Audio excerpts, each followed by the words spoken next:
Welcome back to ILTV on the Hour. I'm Alec Pollard coming to you live from Israel with the biggest stories in the region.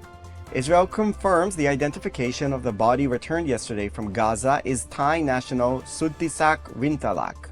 The 42-year-old agricultural worker was murdered by Hamas terrorists near Kibbutz Be'eri on October 7th and taken into Gaza.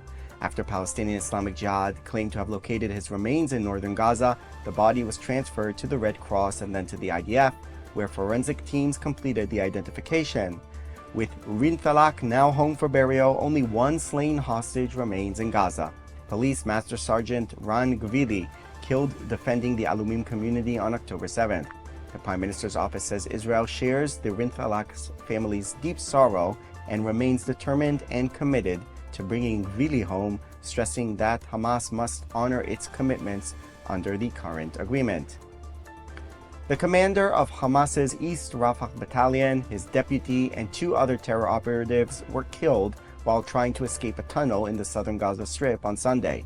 The four were spotted emerging from the tunnels in eastern Rafah, an IDF-held area where dozens of Hamas fighters are believed to be trapped underground.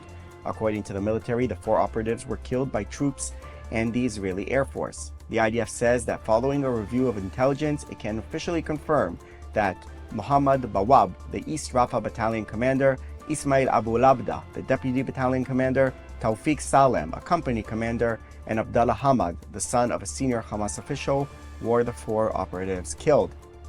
Bawab and Abu Labda were responsible for planning the battalion's invasion of southern Israel during the October 7th massacre.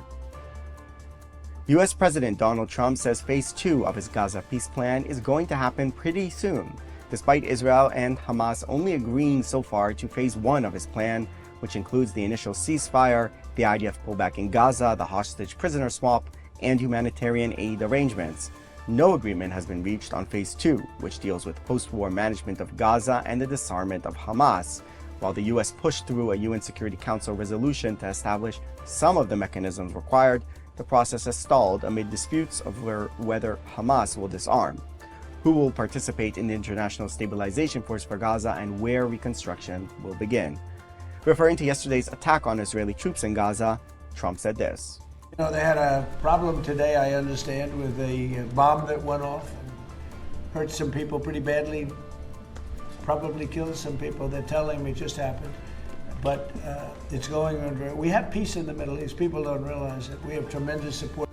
Officials from Israel and Lebanon held their first direct talks in decades today in Nakura, a rare and significant development on a northern border still on the brink.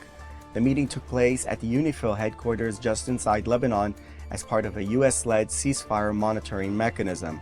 Israel was represented by Dr. Uri Reznik of the National Security Council and Lebanon by former Ambassador Simon Karam. U.S. Special Representative Morgan Ortagus attended, along with French and UN officials. Prime Minister Benjamin Netanyahu's office confirmed he ordered the inclusion of a civilian delegate, calling the move an initial attempt to create a basis for relationship and economic cooperation. Beirut said it agreed to participate only after learning Israel would also send a non-military official.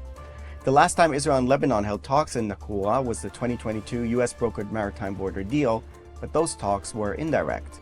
Israeli officials described the meeting as positive, but Jerusalem stressed that Hezbollah's disarmament is non-negotiable and not linked to any economic track. This is a historic development. Be in no doubt that this direct meeting between Israel and Lebanon took place as a result of Prime Minister Netanyahu's efforts to change the face of the Middle East. As the Prime Minister has said, there are unique opportunities to create peace with our neighbors. That's a wrap for this edition of ILTV on the Hour. You can scan the QR code on your screen for all the latest updates coming out of Israel. I'm Alec Pollard. Thanks for watching.